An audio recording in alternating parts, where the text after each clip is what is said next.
அனைவருக்கும் வணக்கம் மக்களே, வணக்கம். சற்று முன் கிடைத்திருக்கக்கூடிய ஒரு மிக மிக முக்கியமான செய்தி ஒன்று வெளியாகியுள்ளது.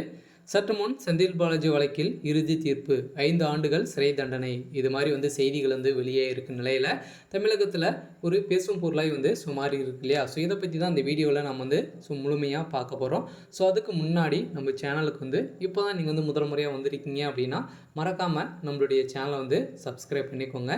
ஸோ வாங்க வீடியோக்குள்ளே போகலாம். ஸோ பார்த்தீங்கன்னா செந்தில் பாலாஜி அவர்கள் சட்டத்துக்கு விரோதமான பண பரிமாற்ற வழக்கில் அமலாக்கத்துறையால் கைது செய்யப்பட்டார் இல்லையா? ஸோ 2023 ஜூலை மாதம் 5ஆம் தேதி கைது செய்யப்பட்டார். ஸோ அதில் பார்த்தீங்கன்னா அதிமுகவில் இருக்கும்போதே போக்குவரத்துறை அமைச்சராகவும் இருந்தார். ஸோ அதில் வேலை வாங்கி தருவதாக மோசடி செஞ்சிருந்தார் அப்படின்ற மாதிரி தான் பார்த்தீங்கன்னா முதல்வர் ஸ்டாலின் அவர்களே தொடரப்பட்ட வழக்கில். ஸோ அவர் பார்த்தீங்கன்னா புழல் சிறையில் 1.5 வருட காலமாகவே இருந்து செந்தில் பாலாஜி அவர்களுக்கு பார்த்தீங்கன்னா அவருடைய வழக்கில் 10 தடவைக்கு மேலாக பார்த்தீங்கன்னா அவருடைய வழக்கை தள்ளுபடி செஞ்சுருந்தாங்க.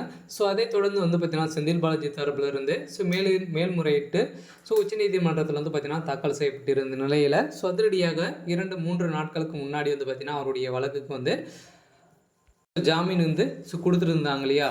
ஸோ அது ஜாமீன் கொடுத்த 3வது நாட்களே பார்த்தீங்கன்னா திமுகவுடைய தலைமைக்கு அவருக்கு அமைச்சர் பதவி கொடுத்துட்டாங்க. ஸோ அதை தொடர்ந்து பார்த்தீங்கன்னா ஏற்கனவே செந்தில் பாலாஜி அவர்கள் வெளியில் போனார் அப்படின்னா அமைச்சராக இருந்தார். இதன் அமைச்சர் பதவியில் பார்த்தீங்கன்னா நீக்கினால் அவருக்கு ஜாமீன் கிடைக்கும் அப்படின்ற மாதிரி சொல்லியிருந்த நிலையில் அவர் இல்லாத அமைச்சராக தான் செந்தில் பாலாஜி அவர்கள் 1.5 வருட காலமாகவே இருந்தார் இல்லையா?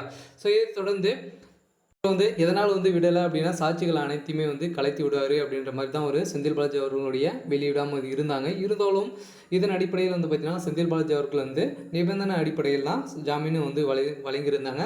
அதன் அடிப்படையில் பார்த்தீங்கன்னா அவர் செந்தில் பாலாஜி அவர்கள் திடீர்னு திமுகவுடைய தலைமையகம் அவருக்கு முதல் அமைச்சர்கள் பதவி கொடுத்த சம்பவம் தான் பெரும் அவருடைய வாழ்க்கைக்கே ஒரு முற்றுப்புள்ளியாக இருந்துச்சு. இவருடைய வாழ்க்கையில் பார்த்தீங்கன்னா இவருடைய வழக்கில் 5 ஆண்டுகள் சிறை தண்டனை இவருக்கு வழங்கியிருக்க நிலையில் திமுகவுக்கு இடையே பெரும் பரபரப்பை ஏற்படுத்தியிருக்கு. இதன் அடிப்படையில் செந்தில் பாலாஜி அவர்கள் பார்த்தீங்கன்னா பெரும் கதறி சொல்லுவதாக செய்திகள் வெளியாகிருக்கு. இருந்தாலும் செந்தில் பாலாஜியுடைய வழக்கில் இனிமேல் பார்த்தீங்கன்னா அவருக்கு ஜாமீன் கிடைக்கிறதுக்கான வாய்ப்புகளே இல்லை. இதனால் பார்த்தீங்கன்னா செந்தில் பாலாஜி அவர்களுக்கு அமைச்சராக பொறுப்பேற்றார் இல்லையா?